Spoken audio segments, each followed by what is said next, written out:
Today's dear student, we have to read rational numbers part 2 class 8 के लिए standard form of rational number means what is the standard form of a rational number means a rational number p by q is said to be in the standard form if p and q integers having no common divisor than 1 and q is positive integers but यहाँ पर p by q क्या होना चाहिए, ये standard form में तब कहलाएगा then q is not equal to 0 and no common divisor then 1। That means p by q का जब SCF लाएंगे means SCF p by q का होना चाहिए SCF of p by q में भी 1, तो p by q के फॉर्म में होगा। ऐसे तो रेशनल नंबर तो होगा ही बट वो p by q के फॉर्म में तब होगा जब SCF क्या होना चाहिए, 1 होना चाहिए। मीन्स एग्जांपल्स लेते हैं, एक 11/3 लेते हैं इस SCF 1 के लिए एग्जांपल देखते हैं। 11 को 3 से डिवाइड करते हैं, 3 3 जा 9, 2 2 3 जा 1 मीन्स एलसीएम क्या हो रहा आ रहा है इसका, लास्टली एलसीएम क्या आ रहा है 1 2 जा 2, SCF यहां पर इसका आ रहा है 1। That means p by q के फॉर्म में तो है और इसके एलसीएम SCF क्या आ रहे हैं 1 आ रहे हैं, मीन्स नो कॉमन डिविजर का मतलब यही हुआ SCF कम से कम क्या आना चाहिए 1 आना चाहिए, तो ये p by q के फॉर्म में होते हैं। बट सेकेंड इसका जो इसमें सेकेंड जो स्टेटमेंट है means q is the positive divisors, positive integers means q हमेशा पॉजिटिव इंटीजर्स ही होना चाहिए। दैट मीन्स एग्जांपल्स यदि 44/-33 लेते हैं, here q is a negative integers -33, ये निगेटिव में है बट इसको पॉजिटिव करने के लिए हम ऐसे नंबर से मल्टीप्लाई करते हैं जिसके कारण और साइन उस साइन से मल्टीप्लाई करते हैं जिससे क्या हो q पॉजिटिव में आ जाए। दैट मीन्स -1/-1 मीन्स -1/-1 करते हैं, आप जानते ही हो p एंड q दोनों में same number and same sign से मल्टीप्लाई करने पे इसके फॉर्म में कोई चेंजेस नहीं होते हैं। आपको लग रहा होगा जो q माइनस में था वो प्लस में आ गया, ऐसा कुछ नहीं था। आपने क्या किया, सेम नंबर से सेम डिजिट से और सेम साइन से p एंड q दोनों में मल्टीप्लाई किया, सो इसके फॉर्म में कोई चेंजेस नहीं हुए और ये आ गए -44/33। That is the standard form of a rational number. ये रेशनल नंबर के स्टैंडर्ड फॉर्म हो गए। तो हम थोड़ी सी एक प्रीवियस वीडियो की बात करेंगे। एग्जांपल्स में कुछ मिसिंग आया था, कोई बच्चे ने कॉल करके कहा कि 1/4 ये थोड़ा सा मिसिंग है, इसमें एलसीएम तो इसका ले लिए थे जैसे एग्जांपल में दिए थे। फर्स्ट एग्जांपल था जो 1/4 + 5/6, इसके एलसीएम 12 आ गए, ये 3 प्लस ये 10 होना चाहिए। 10 के बदले हमने मिसिंग से यहाँ पर 2 लिख दिया था जो कि बिल्कुल रॉन्ग है, यहाँ पर 2 लिख दिया था, होना चाहिए 10, 2 आ गया था। तो इस तरह की मिसिंग आप देख लेना, आप अपने जब पढ़ रहे होंगे तो उसको ठीक कर लीजिएगा। ये 13/12 आना चाहिए, तो यहाँ पर मिसिंग से 2 आ गया तो 5/12 लिख दिए थे, जो गलत है, 2 नहीं होना चाहिए 10 होना चाहिए। तो नेक्स्ट टॉपिक अब देखेंगे, इसमें इसको आप ठीक कर लेंगे एग्जाम्पल्स में। तो नेक्स्ट टॉपिक होगा means comparison of 2 rational number.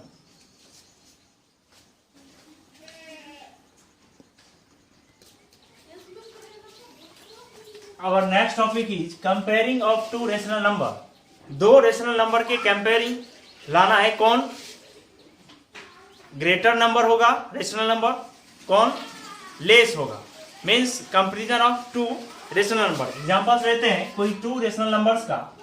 Example a = 4/3 and b = 8/9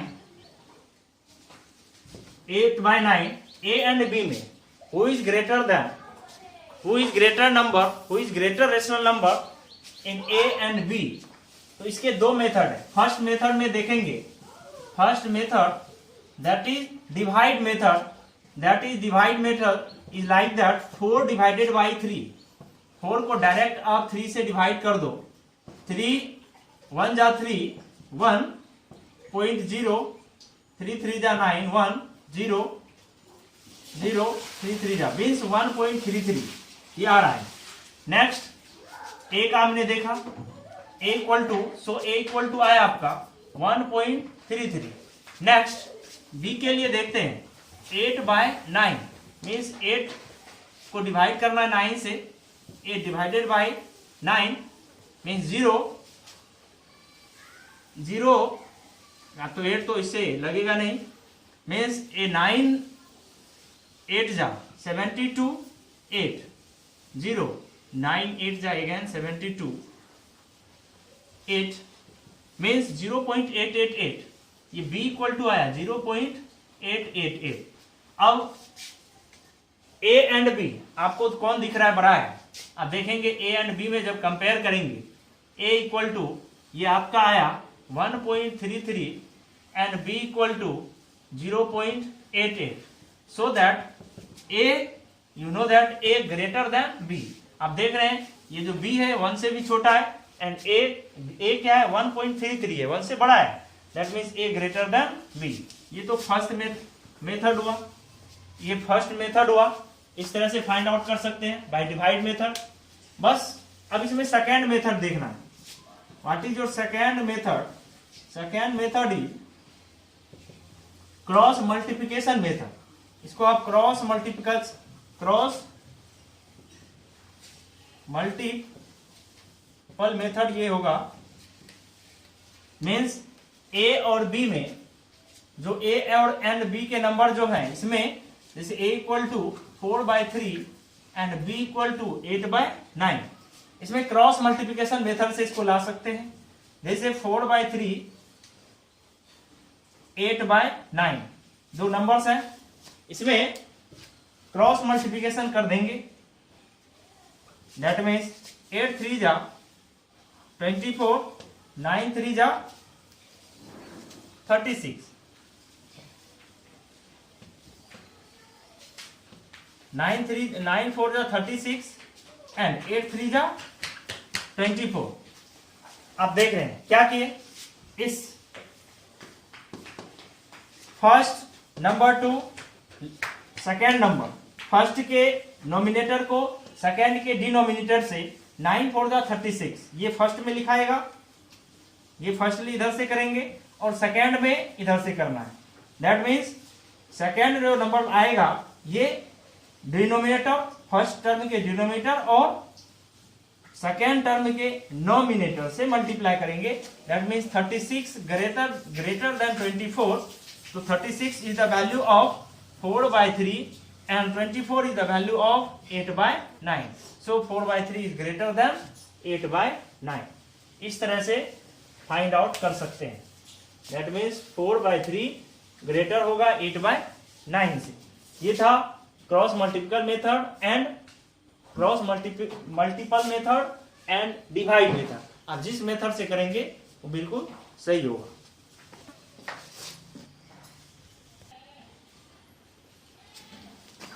next है comparing more than 2 rational number, means एक से अधिक रेशनल नंबर हो, इसमें बताना है कौन बड़ा है कौन छोटा है, और इस फॉर्म में होंगे।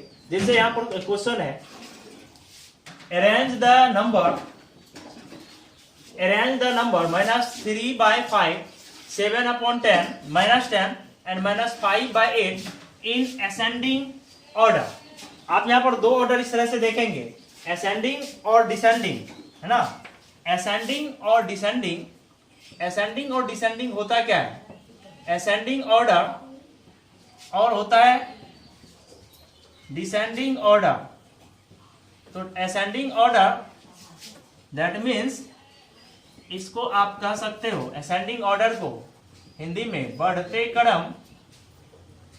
क्रम और इसको कहते हैं डिसेंडिंग को घटते क्रम, मीन्स छोटा से बड़ा जब जाएंगे that is called ascending order, और डिसेंडिंग में बड़ा से छोटा की तरफ जाएंगे तो वो हो गया घटते क्रम, मीन्स बड़े से छोटे की तरफ जाना। तो इसमें अब देखेंगे arrange the number in ascending order, और रेशनल नंबर मोर देन 2 है, मोर देन 2 है। अब मोर देन 2 कुछ भी हो सकता है, 3, 4, 5 जितने भी आ सकते हैं रेशनल नंबर। अब इसमें इसके असेंडिंग और डिसेंडिंग ऑर्डर को दिखाना है। तो फर्स्टली इसके कुछ रूल्स हैं। इसमें आपको क्या करना होगा, स्टेप फर्स्ट में करना क्या होगा, अरेंज द रेशनल नंबर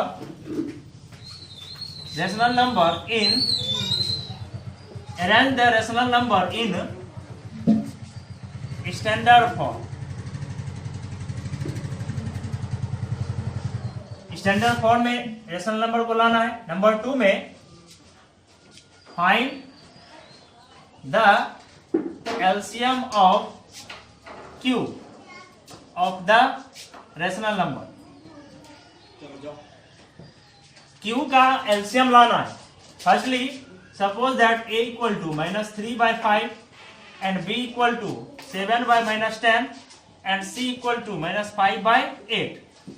तो इसमें स्टैंडर्ड फॉर्म लाना होगा। ए तो स्टैंडर्ड फॉर्म में ही है, b आ जाएगा b equal to 7/-10 multiply -1/-1 equal to -7/10। ये आ गया इसके स्टैंडर्ड फॉर्म। तो यहाँ पर जो 10 क्यू के फॉर्म क्यू है, क्यू इक्वल टू 5, 10 एंड 8, इसके एलसीएम लाने हैं 5, 10, 8। तो इसके एलसीएम, देखिए एलसीएम शॉर्ट मेथड से भी हम डायरेक्ट ला सकते हैं। यदि हम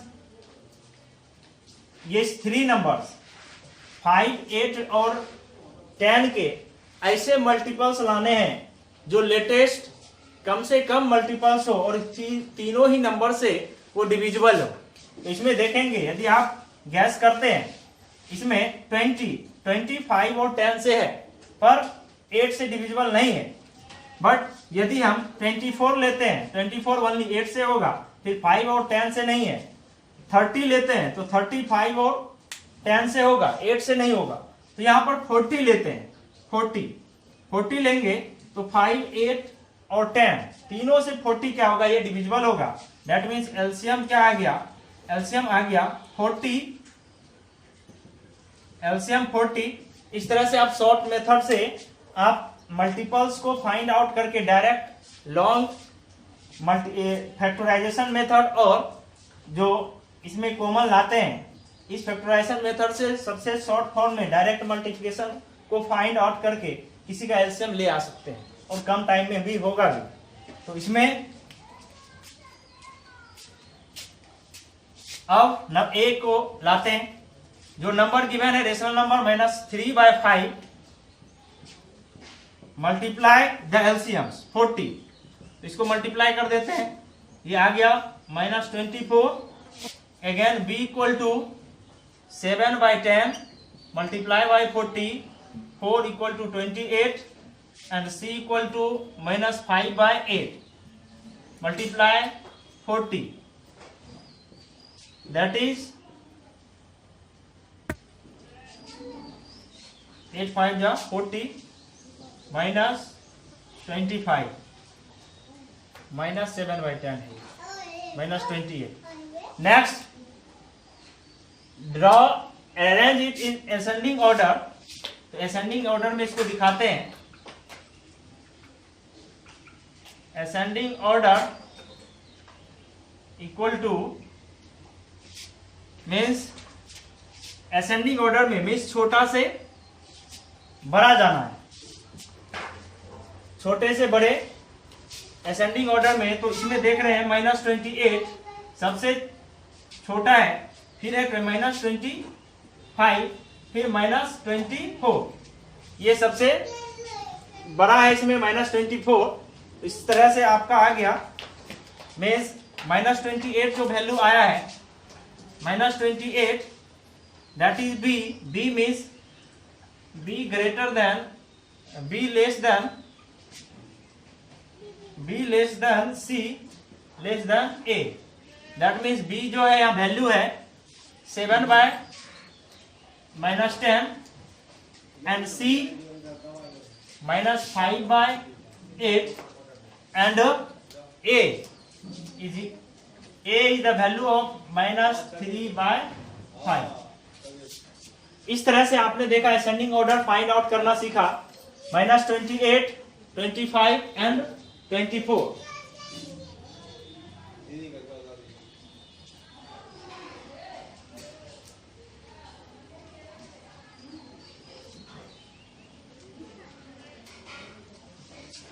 कुछ ही देखियो कौन है